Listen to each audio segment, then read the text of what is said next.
Welcome to the channel. Peace be with you. I'm really excited to be here today. Grand Rising, good day, whatever time it is around your time.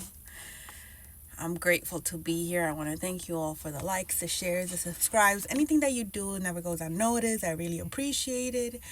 And I'm extremely grateful for the opportunity, for the platform. And so today I wanted to speak about self mastery, right? And so, if we look at humanity today, if we look at all the distractions put our way, if we look at the things that come our way to keep us committed to things that are outside of ourselves, right? Everything around us is about something else but ourselves. It's not about us. It's just not. If we look at it, it's not about us, right? And so some people would say, like, you're overindulging on yourself, right?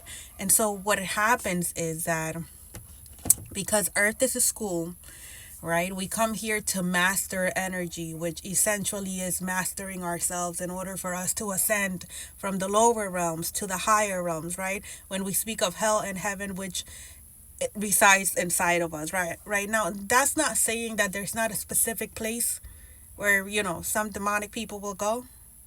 That's not here, near here or there right now. That's not what we're discussing.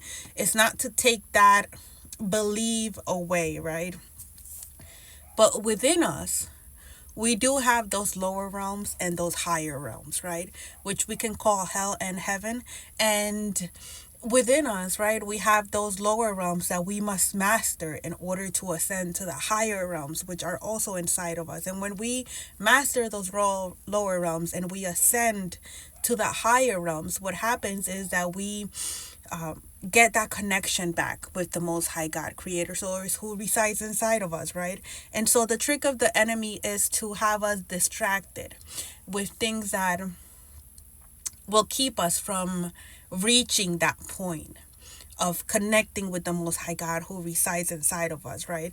And so when I speak about detachment, right, I speak about detaching from everything that doesn't serve us. Even if we think it does serve us, we also go take the path of detachment so that we can become formless to the point of where we then be are able to connect with the Most High God who resides inside of us, right? And so some of us had to go through things that really tore us apart, and we made the decision to heal, right? To forgive it all and not pass judgment, right? And so the real flex is that. The real flex is in healing. The real flex is in forgiving it all for things known and unknown, right? Because, for example, with my situation, more is revealed on a daily basis, right? More is revealed. And so sometimes I forgive things that haven't happened yet.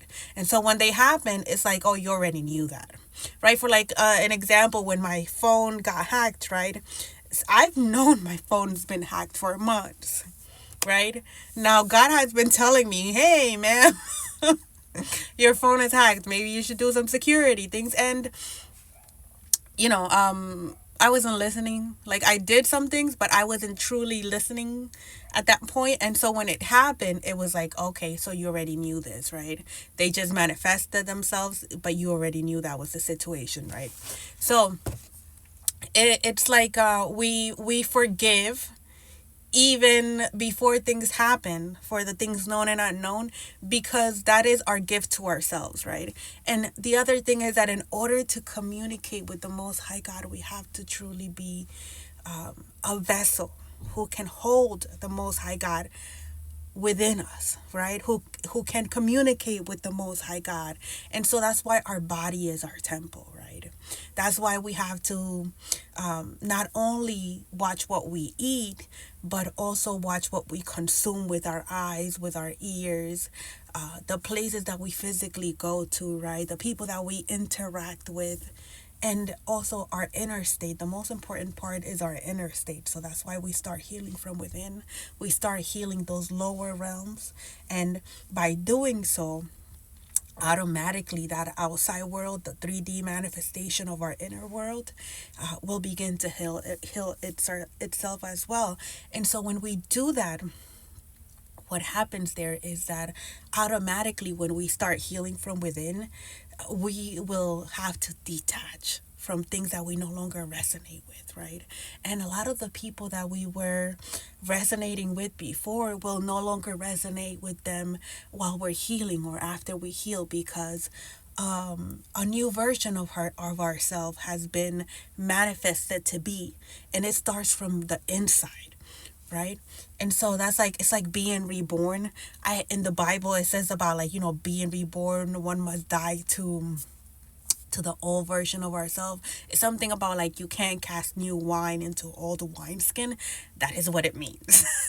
You really have to die to the old self, right? That's why when I started the platforms, I called the platforms Death, Transformation, and Rebirth. The reason being is that you had to go through a death, right? And when I say death, I don't mean like you're literally gonna, no. It's like you're gonna die to certain things. You're gonna die to gossip. You're gonna die to slander. You're gonna die to overindulgence. You're going to die to lies, to manipulation, to deceit. You're just gonna lie to sexual immorality, right? And so that's the Bible. It's a lot of parables, right? A lot of allegories type of scenario, right? And so for those who have ears to hear, they understand what it is that I'm saying, right? We have to be reborn without leaving this physical realm, right? And so in order to do that, when we do that, what we do is we master ourselves, right? So those things that used to trigger us don't trigger us anymore. And if it does, we look at it as training. It's literally like training day every day.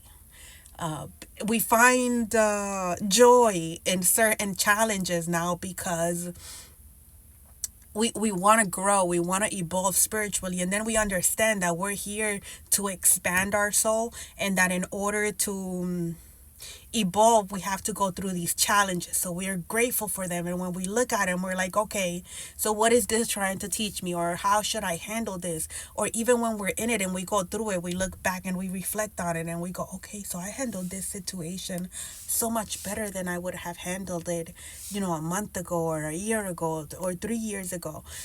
I have really grown, right? Or if we didn't do that, we look at it and we're like, okay, why is this triggering me so much? What is it about this situation right here that is making me overindulge in thinking about it? We could really overindulge in thinking about things. I'll give you an example. Sometimes there's people that have more than us, right? And we meet these people and we look at them, and at the moment we're not jealous, or we don't think we're jealous, but we're thinking about the person, we're thinking about what they're doing, we're thinking about what they have, right? And although we can't point out what it is that it's affecting us, that we keep thinking about it and we keep thinking about it, and even though we don't have bad intentions for it, just the fact that we're thinking about it so much, that we are giving it so much of our energy, even though it's only us that know about it, that is a sign, right? And I say this because I've done it, right? And so before I would get, like, maybe a little hostile about it, and then later on I started to, like, when things like that show up, I look at it and I'm like, why am I still thinking about this person? Or what is it that I'm looking at here? What is it that I need to heal or address within me, right? And so every challenge is an opportunity for us to grow,